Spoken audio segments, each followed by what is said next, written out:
মাঝে মধ্যে মনে হয় দল ছুটে বের হয়ে খালি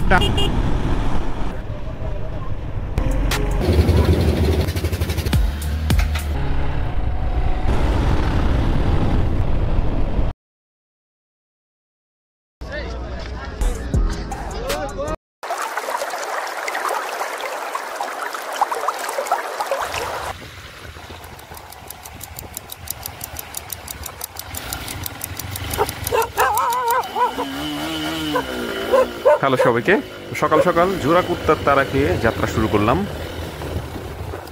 আমাদের গন্তব্য নিকলি। 300 ফিট থেকে 4 জন মিলে রাইড শুরু করব হাওড়ের দিকে। তো সকাল থেকে পরিস্থিতি আমাদের অনুকূলে নাই। 5টায় এই স্পট থেকে আমাদের শুরু করার কথা। তো সকাল থেকে বৃষ্টি হওয়ার কারণে অলরেডি আমরা 2.5 ঘন্টা লেট। তো যাই হোক, লেটস স্টার্ট। আমাদের শুরুতে আছেন সুলতান ভাই R15 রাইডার, এরপর 2টা FZX-এ জিহাদ ভাই, ইমরান ভাই আর আমি হিরো থ্রিলার রাইড করতেছি। সুলতান ভাই আমাদের লিড দিবে।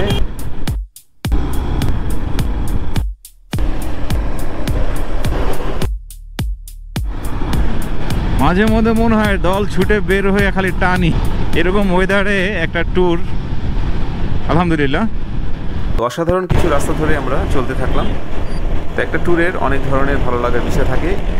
এর মধ্যে আসা যাওয়ার সময় রোড ভিউ, সাইট সিইং, আবার মাঝে মধ্যে স্টপ দিয়ে বিভিন্ন রং দোকানে চা খাওয়া, গল্প করা, আবার এরপরেও গন্তব্যে পৌঁছানোর পরে ওইখানকার বিভিন্ন ভালো লাগার বিষয়গুলো তো থাকেই। তো অনেক ধরনের রাস্তা, সোজা আঁকাবাঁকা, অলিগলি, মেইন রোড, হাইওয়ে, এগুলো পেছনে ফেলে যতই সামনে এগোতে থাকবেন ট্যুরের আনন্দের লেভেলগুলো এক দাগ করে উঠতে থাকবে। আর এই আনন্দের সীমাটাও অসীম। চলতে চলতে সকালের নাস্তা সারলাম শিবপুর নরসিংদীর এই হোটেলটায়। তো এখানে স্কুটি রাইডার একটা গ্রুপও ছিল। তো তাদের সাথে সামনে যে আমরা অ্যাড হব এরকমই কথা হচ্ছিল, কারণ গ্রুপটা বড় হলে নিকলি যেয়ে বোট রিজার্ভ করার ব্যাপারটা সহজ হয়ে যাবে।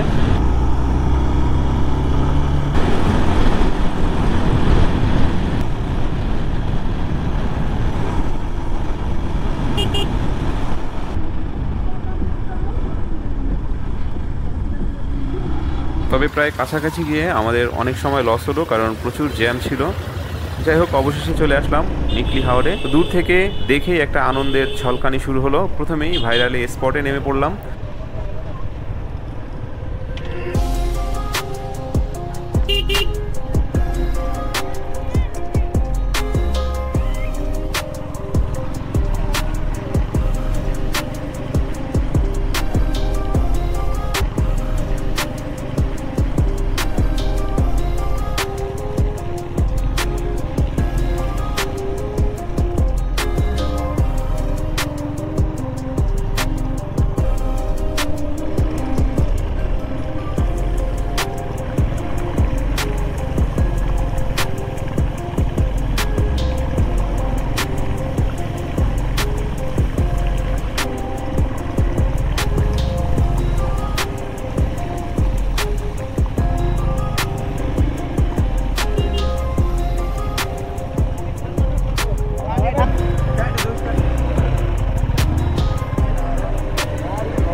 তো এখানে আমরা কিছুক্ষণ স্টে করলাম। সুলতান ভাই তার বাইক একটু ওয়াশ করে নিল, আমরা ফটোশ্যুট করলাম।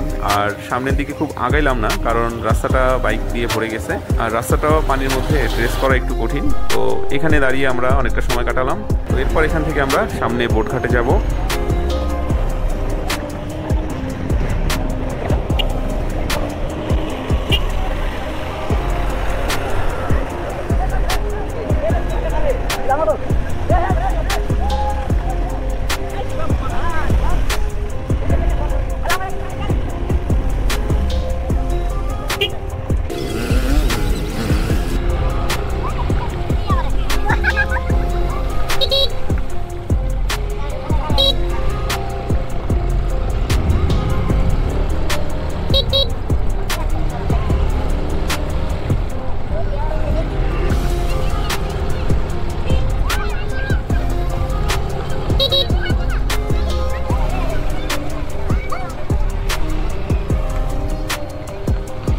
নিকলি হাওড় মূলত নিকলি, মিঠামাইন, অষ্টগ্রাম ও ইটনা উপজেলার প্রায় সমস্ত এলাকা জুড়ে বিস্তৃত। শহরের জীবনে বেড়ে ওঠা মানুষের কাছে এই হাওরের সৌন্দর্য সবসময় আকর্ষণীয়।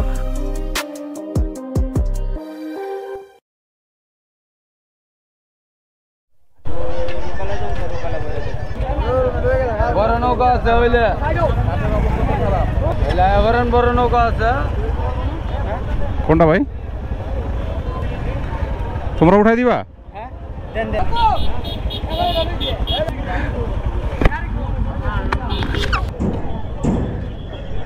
আজকে ফ্রাইডে, এজন্য দর্শনার্থীর ভিড় আছে এখানে। তো বোটে ওঠার পরেও অনেক কাহিনীর পরে তারা ছাড়ে তো ছাড়ে না, অনেকটা সময় নষ্ট করলো এখানে। যেহেতু আমরা এটা রিজার্ভ করে নেই, মিক্স করে আমরা এই বোটটায় উঠছি। তো এখানে প্রায় ঘন্টাখানেক ওয়েট করার পরে বোট ছাড়লো মিঠামেনের উদ্দেশ্যে। তো আপ ডাউন আমাদের পার হেড 700 টাকা করে কন্ট্যাক্ট হয়েছে। আজকের ভিড় বেশি, এজন্য বোটওয়ালারা সম্ভবত দাম বাড়ায় বসে আছে। সকালের যে ঠান্ডা আবহাওয়া ছিল, এখানে আসার পরে সূর্যটা নিজেকে ফাইন টিউন করে ফেলাইছে। এখানে গরম লাগা শুরু হয়ে গেছিল। বোট ছাড়ার পরে হাওরের বাতাসে একটু স্বস্তি পাওয়া গেল।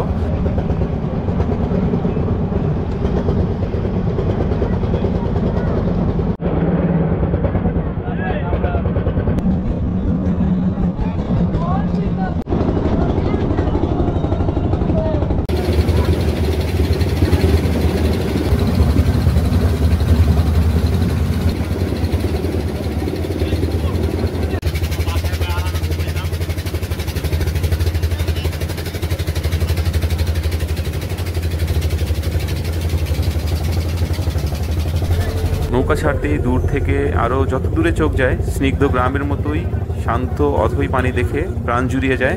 জলের সীমানার শেষ হতেই যেন বিস্তৃত আকাশ, তার মাঝখানে কিছু ঘরবাড়ি। নৌকার চালকদের বসবাস সম্ভবত এখানেই। এখানকার হাওরের মাছ বিক্রি হয় প্রতিদিন শহরের বাজারে।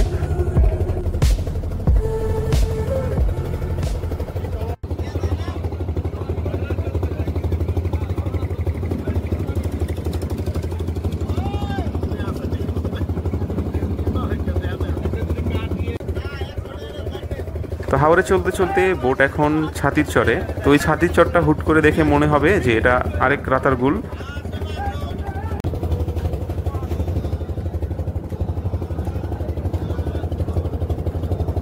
এরপর আমাদের নিয়ে বোট চললো মিঠামাইন বেরিবাঁধে। এখানে বাইক রাস্তায় উঠিয়ে আমরা মূল স্পট অর্থাৎ মিঠামাইন টু অস্ট্রগ্রাম এই রোডে যাব।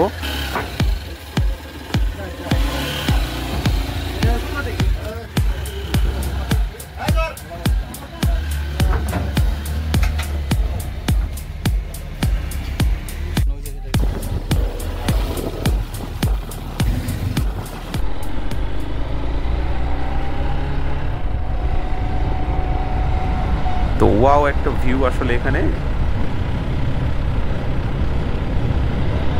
এটা হচ্ছে 0 পয়েন্ট। তো এখান থেকে আমরা ডান দিকে চলে যাব।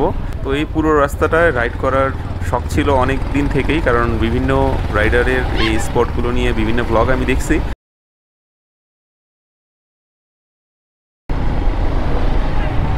দেখি আমরা এখন সোজা যাব যতটুকু যাওয়া যায়। টাইম কম, অলরেডি 4টা বেজে গেছে। আমরা মূলত 5টার ভিতরে আবার বোটে ফিরতে হবে। 5টা মিনিট 5:30 এর মধ্যে আর কি।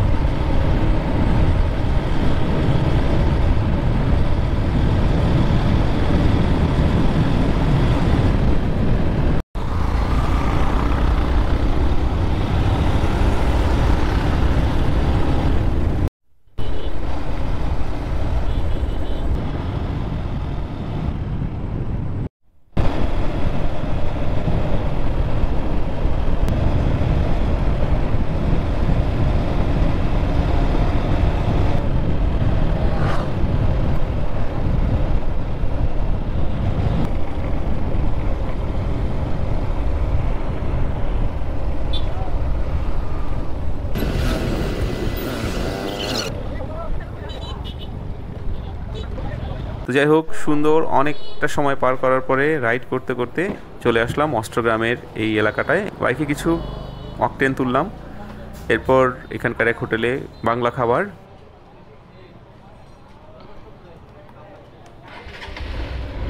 এবং হোটেলওয়ালা আমাদের বলে দিল যে সামনে একটা মিষ্টি দোকান আছে যেটা আকাশ মিষ্টান্ন। তো ওখানে আমরা যাব।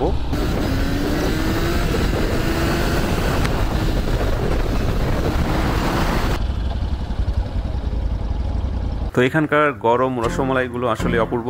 লম্বা রাস্তা আর যেহেতু গরম এই জন্য বাসার জন্য আর নিলাম না, কারণ রাস্তায় নষ্ট হয়ে যাওয়ার চান্স আছে। ফেরার পথে এখানে এসে আমরা কিছু ফটোশ্যুট করলাম।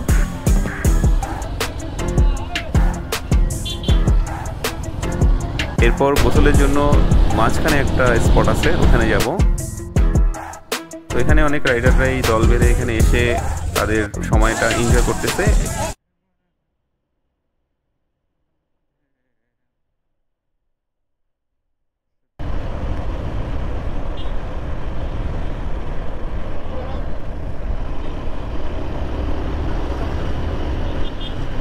তো গোসলের এই স্পট থেকে আমরা ফিরলাম আবার নৌকার স্পটে।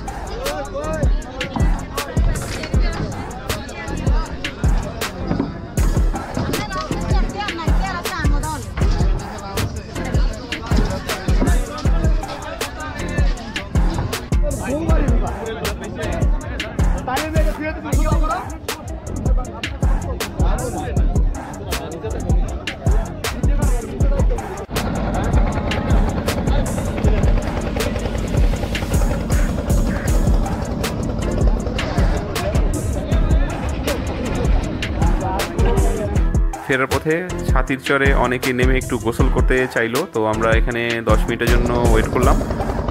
তো সন্ধ্যা হয়ে আসতেছে, সন্ধ্যার দৃশ্য আরও নয়নাভিরাম, কারণ সূর্য তখন অস্তগামী। তো স্নিগ্ধতায় মগ্ন হয়ে আমার সাথে বাকি 3 জনই মিনি একটা ঘুম দিয়ে দিল। আর ফেরার পথে আমরা জয়দেবপুর হয়ে গাজীপুর হয়ে ফিরবো। রাস্তা লম্বা, বাট আসার সময় যেমনটা রাস্তা ছিল তার থেকে ভালো রাস্তা।